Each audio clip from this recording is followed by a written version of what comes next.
Hey, the USPA might not approve these paddles because they're so gritty, but after 10 hours of playing with them, I might not care.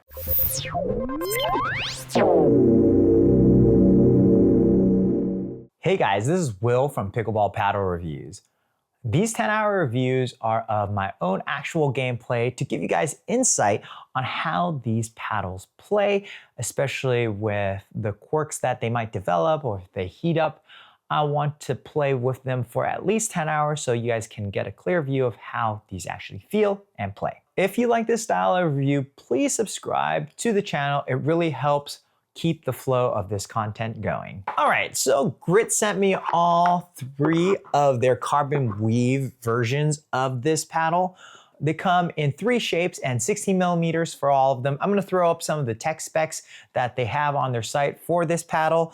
I mainly played with the elongated and hybrid shapes. Those 2 tend to be my preferred shapes. The standard shape I haven't gotten to try yet, but between the hybrid and the elongated, I probably played around 15 hours with those paddles. Now, for most of you, I don't think you guys will know about GRITT.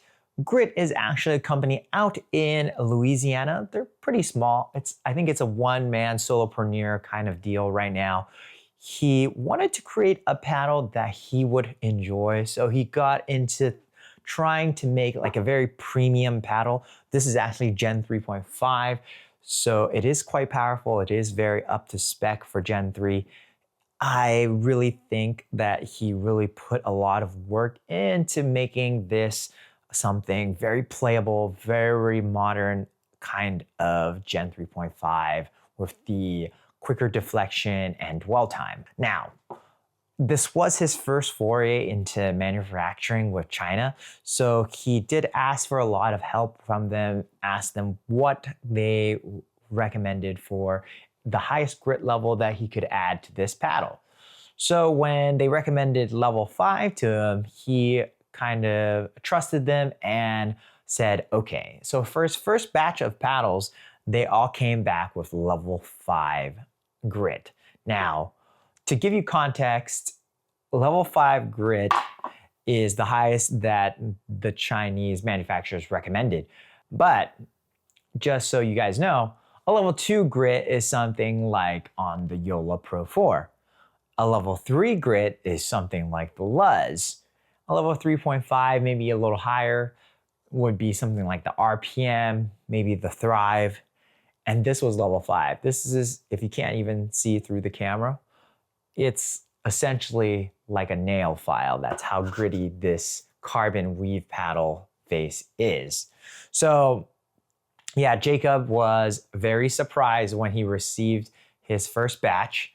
And when he talked to China about it, they had told him they sent him one to send to USAP for approval.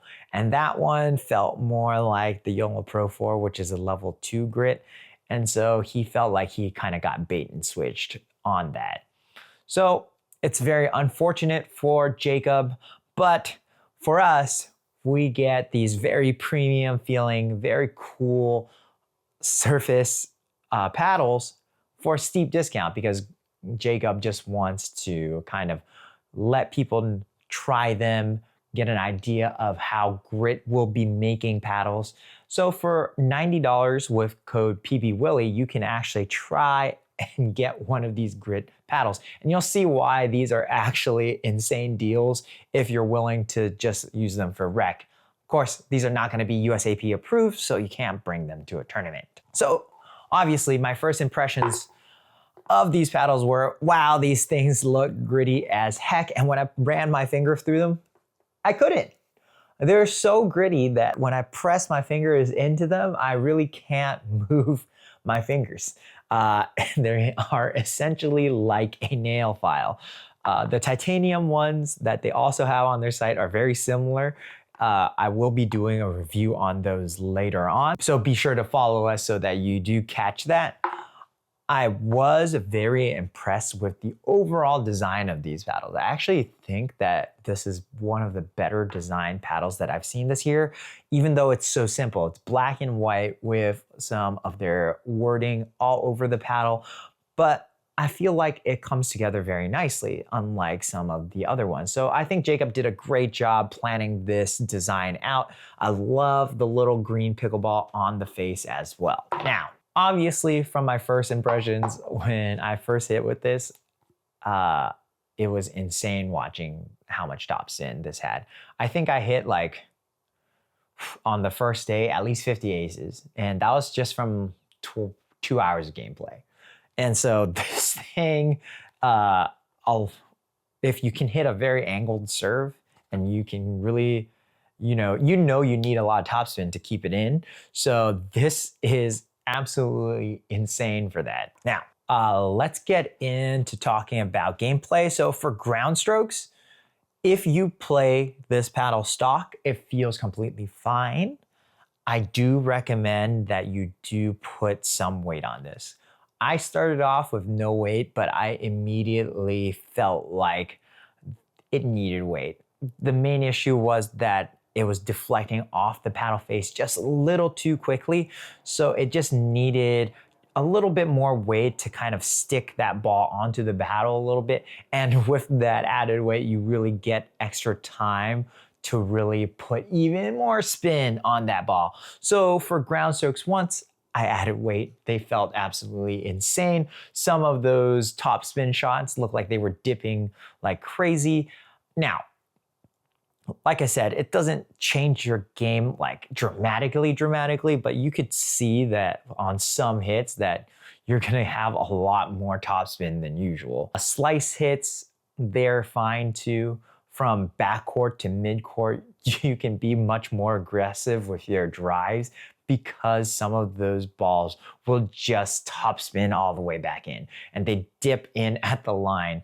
Some of the drives I was hitting was over 6 feet high. It was flying over people's heads and still dipping back into the court. So it was absolutely hilarious to see some of those. But yeah, this paddle, very fun for that. I felt like ground strokes felt very stable as well because of that 3.5 Gen core, and they were quite powerful as well.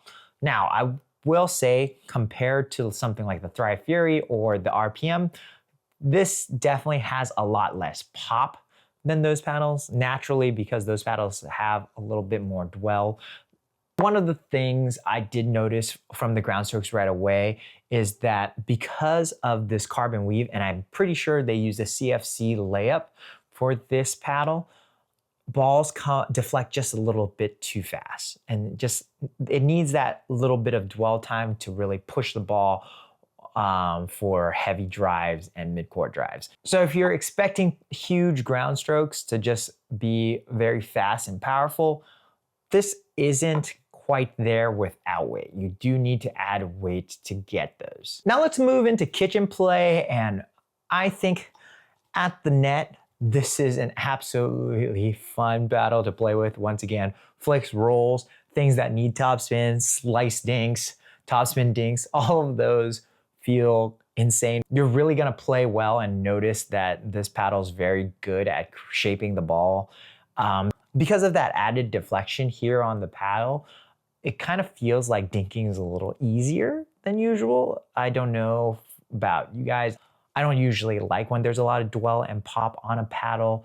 I tend to pop more balls up when a paddle is very poppy, and this is not poppy at all. It kind of takes that force away when it deflects. So because when you're hitting softly, it doesn't really utilize any dwell from the added weight. It's perfect. Carrying on to the soft game for resets and drops, I felt like, once again, this was great for that. Because of that deflection, taking away a lot of that pop from the paddle, I felt like I was able to really control the ball on resets and drops. Now, I do feel like you do have to do a little bit more work sometimes to get those drops and resets in, but it is still very reliable. The pop on the paddle does help a little bit. And this, because it's not very poppy, you're gonna notice that you do have to move your body through the ball a little bit more to get it in. So who do I think this paddle is for? I think this is for the rec player that wants a paddle that performs like an RPM, like a YOLO Pro 4 or Thrive Fury, but now you can get one for about 90 bucks. So yes, this paddle has that same Gen 3.5 build, plus you get like the new CFC face that I feel like more and more companies are doing to get that kind of combination of dwell and deflection just right. So yeah, I think this might have just a touch too much deflection, but honestly, just with a little bit more weight, you can kind of mitigate that problem. So I do recommend it for someone who wants to try a paddle like those paddles, but for $90, and to keep these on the rec courts only. So in terms of warranty and durability, of course, this is from a very small company. Their warranty is not explained on the website very well. It seems like it's mainly a retail warranty, which is kind of like a typical, if there's something wrong with it when you receive it, let them know so that they can try to fix it at that point. It doesn't really have too much warranty about the core or anything like that. As far as durability is, I played the 15 hours between these two paddles. It doesn't feel like there's any issues with either one of them. The only thing I do want to say is that this hybrid shape, it did start heating up after 3 hours. I noticed that the paddle felt like it was getting a little springier, whereas the elongated shape, I did not have that issue. All right, guys, and that was my 10-hour play review of the GRITT Carbon Weave paddle. I think they're amazing paddles, very reminiscent of the RPM, Thrive, and YOLO Pro 4. But for $90 with code PBWilly, it is definitely worth a look if you're into just playing it for rec. Of course, I understand there are going to be concerns about warranty and durability, but I really think that Jacob built this paddle to be premium, and so I kind of have some confidence in that because of it. But let me know your thoughts and tell me if you think this gritty paddle is a little bit too insane. All right. Thanks for watching, guys. Be sure to subscribe and like this video if you like this content. Peace.